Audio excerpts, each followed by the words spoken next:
சொல்லியிருக்கிறேன். வீட்டிலே இருக்கும் பாத்திரங்கள் எல்லாம் லக்ஷ்மி என்று. எனக்கு கல்யாணமாகி 43 வருடங்கள் முடிந்துவிட்டது. மதுரையிலே ஒரு நர்சரி பள்ளியிலே வேலை பார்த்தபோது என்னுடைய திருமணத்திற்கு அவர்கள் கொடுத்த ட்ரம் அது. அதில் எழுதியிருக்கோம் ஸ்ரீ வித்யாலயம்னு, எஸ்எஸ் காலனியில் இருக்குது.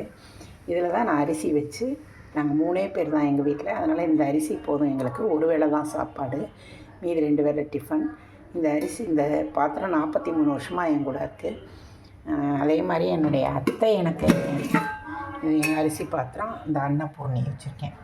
எங்களுடைய எனக்கு அது மாதிரி என்னுடைய அத்தை மாமா மனைவி, சின்ன மாமா ஒரு நல்ல குக்கர் வாங்கி கொடுத்தாங்க.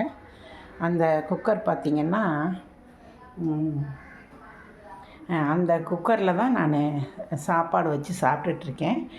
அதுவும் பார்த்திங்கன்னா என்னோடய 43 வருடமாக பயணிக்குது. இதெல்லாம் நம்முடைய பெரிய செல்வங்களாக நம்ம பாவிக்கணும்.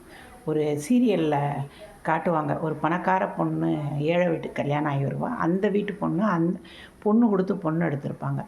பணக்கார வீட்டுக்கு போனால் நடுத்தர வயது பொண்ணு வீட்டில் பெரிய கஜானா, வைர வைடூரியங்கள்லாம் வச்சுருப்பாங்க.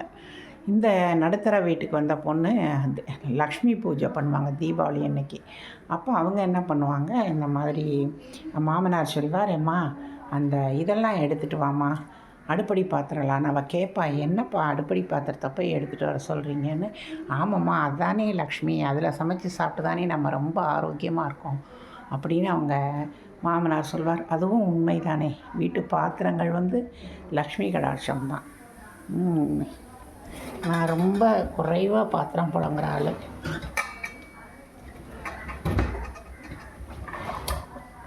என் வாழ்க்கையே அந்த மாதிரி ஆயிடுச்சு. ரொம்ப பெரிய போக்குவரத்து எதுவும் இல்லாத நாங்களாக இருக்கிற ஒரு வாழ்க்கை.